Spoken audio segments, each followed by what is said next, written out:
Hi, all. EG here today. I'm speaking to you from my little filming place in my little tiny studio.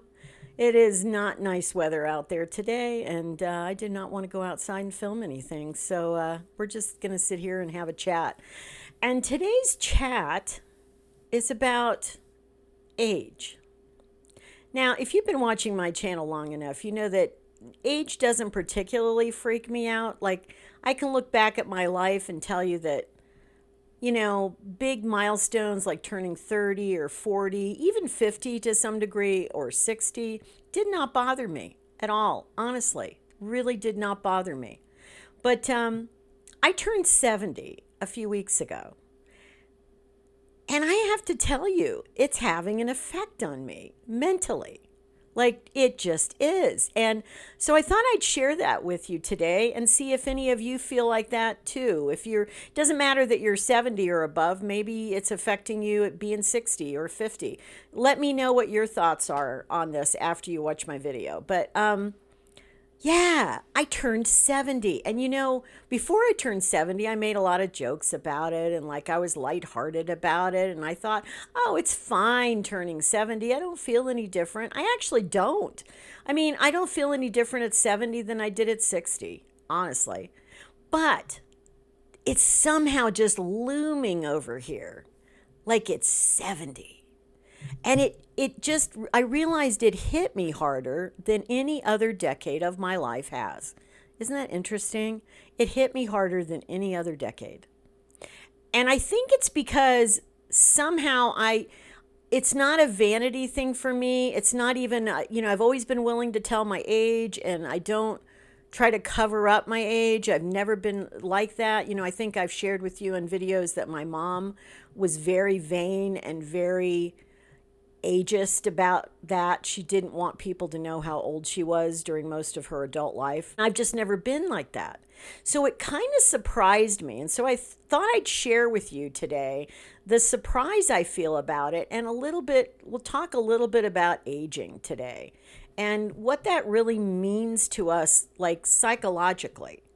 Because I think it's an important topic. I was just reading about this in a book on aging and death that it said by the year 2030 in the US, 25% of the population is going to be 65 and older. By the year 2030, that's like 5 years away right now. That's pretty amazing. And it's never been that high. You go back 100 years and most people, probably 3% of the population was over 65. So it's really, really significant that so many of us are aging and living longer, even though we may be living longer with illnesses or chronic, diseases or things like that. We're still living longer overall than our ancestors did. And so back to what I started this with, which is being 70. So I was very lighthearted going into this whole thing. But ever since I turned 70, I've been telling people I'm 70, including on this channel. And for some reason, every time I say it, it seems, first of all, I have two reactions to it. The first is it seems unreal to me. Like, it's not real. How could I possibly be 70? And then the other aspect, which I never remember feeling before, really, which is kind of interesting. And then the second thing is I think, oh my gosh, that's so old, which I also have never felt like before in my life. So it surprises me. It surprises me that I'm having a strange reaction to this. And so I wanted to explore that a little bit with you here today. What does 70 mean to me? So let's talk about that first. Let's talk about what 70 means to me. And let's talk about what society, maybe how society looks at 70. All right. So what 70 means to me is my time is getting short. It means my time is getting limited. And that's all I can think about. Now we're in crunch time. It is literally getting limited. Time is getting limited. That's how I think about it.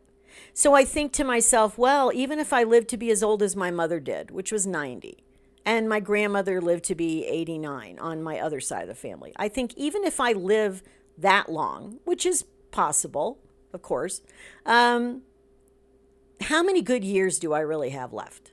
This is one of the things that has prompted me to really just go on this trip anyway and be overseas for a while, because when else am I going to be able to do it? I have the ability to do it right now. And because of this channel, because of my circumstances, I can do it. Why would I want to wait until I'm too old or sick to be able to do it? Which obviously could happen at any time. So, so the urgency of that is something I've never really experienced before. When I turned 60, it really didn't have a huge effect on me. I didn't feel that much different about things in my early 60s than I had in my late 50s. It just didn't have that effect. Now, 50, I would say the only other decade that probably had a more significant kind of impact on me was turning 50. And it wasn't because of the number. It's because I had just found out that I needed to have my thyroid gland removed right before I turned 50. And I had the surgery for that right about this time, 20 years ago, because I would have been 50 and I'm 70. So yeah, 20 years ago is when I had the surgery for that. Very first thing I had to do turning 50 was have a surgery. So that was a little sobering. And then a few months after that, I went through a bad phase of anemia and was sick with that for a few weeks until they could get my iron level up. So I had some like health events when I turned 50, and that's what I think made 50 really hard. It wasn't the number itself, it's what I was going through. So now it's not the same thing. It's the number is what's getting me. The actual 70 is what's getting me. 68, 69, oh, that's fine. Still in my 60s, not a big deal, right? No, it's 70. 70 is huge.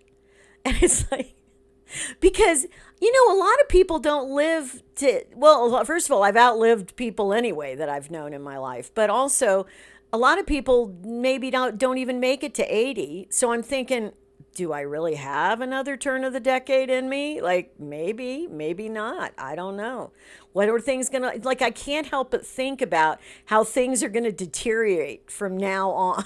Like I just think about that. Like how it's just all really, like when I turned 60, I didn't think about, oh, things are going to get really downhill by the time I'm 70. I didn't really think that. And maybe it won't at 70. Maybe between now and 80, it won't be a significant difference. But I think it's going to, I'm going to notice it.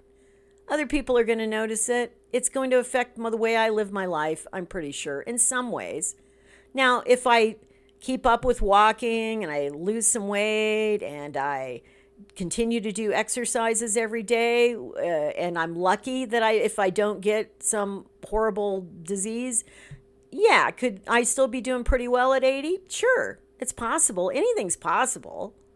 Well, not anything, but living forever isn't possible, obviously. But yeah, I really do. I'm very aware of the mortality of it all right now. I guess that's the way I should say it. It's the mortality that's really hit me. And the fact that I have limited time. And so for those of you that are still wondering why I'm going off and doing this trip right now in my life, after watching this video, you should not be wondering anymore. I'm doing it because I'm able to do it, and what better time than now? Because I'm never going to be this young or this healthy again in my life. So why wouldn't I do it? And that's just the bottom line. Now let's talk about the second part of it, which is other than just the personal way I look at 70. It's the way society looks at 70. I have some friends who are around the same age. And, when they tell people they're 70, a lot of what they get is, wow, I didn't realize you were that old. Or, wow, that's really old. Or something to that effect. Is what people say. And there's something about the decade of 70 that just seems way older than anything in your 60s. And I had underestimated the power of that. Not just in my own mind, but in the mind of other people. You know what ageism is. If you're watching this and you're over 50 even, you know what ageism is. It's a real thing, especially in the United States. And people start thinking that you're not capable of things the older you get. Even if you're mentally sharp, even if you're physically capable, they still just assume you're not capable of things. And I think that's one of the great tragedies in our culture, the way that we've kind of compartmentalized age in that respect. In other words, being old is kind of like a one size fits all as far as what you're not able to do, or oh, well, you just got to rest or something. Take a nap. Don't worry about learning something new.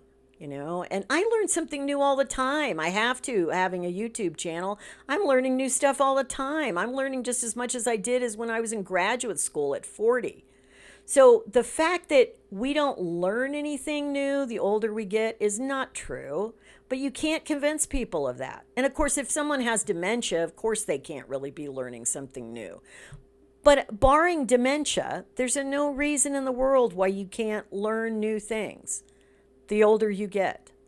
I have a viewer on my channel that tunes into my live streams. James, shout out to you if you watch my videos. James is in his 90s. He's using a computer. So the fact that someone old can't learn a technology or use a technology is ridiculous. Back when I was doing bereavement counseling, I had this, at the time I was in my late 40s, and I had a client who was in his 90s. He was old enough to be actually my grandfather at the time. And I remember being so impressed with him. And this was back in the early 2000s. He was using a computer every day to email and look stuff up. This would have been around 2003 or 4, something like that. He was using a computer every day. He was also a stained glass artist who was out in his workshop, in his garage every day, making artistic pieces. This guy was 93 years old at the time I saw him. So any thoughts I had about being ageist or whatever went right out the window for a long time, because I worked with a lot of people who were older than I was. A lot of the clients I saw in bereavement were older than I was. And I learned a lot about age just observing what they did in their lives. Now, this man who was 93 was a real exception because he just was mentally sharp. He was physically capable. He didn't even use a cane at 93 or a walker or anything. He was doing really well. He was in really good health. I don't know how long he lived. I, lost touch with him after he was no longer my client. So I hope he lived to be 100. I don't know if he did. But the thing is that just because we're old doesn't mean we can't do things. Just because we're old doesn't mean we can't do things. And I think that's important to keep in mind. Not only when we're looking at ourselves, but when we're also looking at other people who are old. Being old does not mean you check out of life. It doesn't mean you're not capable anymore. It doesn't mean you're not worthwhile anymore. It doesn't matter how many times I say that. In the United States, we're very just dismissive of older people. And anyway, I'm just feeling that right now. Somehow I'm feeling that. Even with my YouTube channel, I don't feel it from you guys, but I do feel like I'm always having to prove something now because I realize I'm fighting that whole ageism thing. And I am fighting it within myself too, because there's a part of me, remember, that thinks I'm on limited time. Now, if I really was going to live another 20 years, if I had a guarantee, which none of us have, by the way, that we're going to live till we're 90 years old and we're 70, and if I knew I had 20 more active years of life, that would be awesome. But the thing is, we're never going to know that for sure. But I think the best way to move forward about this, and I'm big about moving forward, is just assuming that I'm going to do well for as long as I can do well. And that might be 5 years or 10 years, or it could be 20 years. I've known 90-year-olds, 90-plus-year-olds, like that 93-year-old man I mentioned, who did really well in their 90s. And then one day they just passed away in their sleep. Okay, that would be great. Let's do that. Could I order that? And I'd like to put in my order, please. So the thing is, I think that's the best way to deal with this. Now that I've talked this through on this video, I think the best way to do with a little bit of what I call age shock, I'm having a little bit of age shock, I think that's what it is we just have to just operate under the assumption we're going to do as well as we can for as long as we can. And don't put any barriers or impediments to that, or think too far in the future and think, oh, well, if I don't live 25 more years, then my life's a failure. No, it's not. And just resolve to do the best things for your health and well-being every day so that you can live as well as you can for as long as you can. I think that's the way to look at it. You don't have any preconceived assumptions, but you just do as well as you can each day, each month, each year for the following however many years you live. And that's how I intend to deal with it. I'm sure that this age shock will pass with me and I will get over the hurdle of the 70, the big 7-0.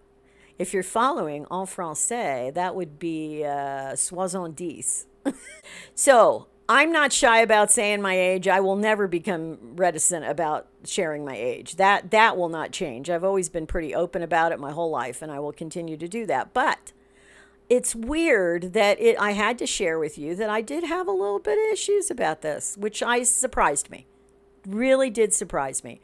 But I think I'm better now because I've come on here and I've talked to you guys, and I really do feel like I'm talking to each and every one of you, especially those of you in my audience that are older. You know what I'm talking about. The different ages get us, but with me it was the 7-0.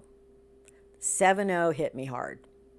The good news is I don't have to go through another big decade till I hit 8-0. So and if I do hit that, I'm sure by that time I'll be good with it. Honestly, I think when I hit the 8-0, I'll just go, hey, I'm amazed I made it this far. So actually, I'm amazed I made it this far anyway, guys. I really am. For those of you who don't know my story on life, I died when I was a year old and came back. Almost died at least 2 other times in my life. Once in my 20s, once in my late 50s. I'm like a cat with 9 lives, only a person with maybe 4 lives at this point, I guess, 4 or 5. So to me, it's a miracle I made it this far, and I'm always grateful about it. And again, that's the important thing. Always be grateful for where you're at. Always be grateful for where you're at. I'm very grateful I'm 70 because that means I'm still alive, and I'm still here, and I'm still talking to you, and I'm still on this channel. So anyway, I'll leave you with that happy thought right after the new year here. And meanwhile, be kind always and keep moving forward. Take care. Bye.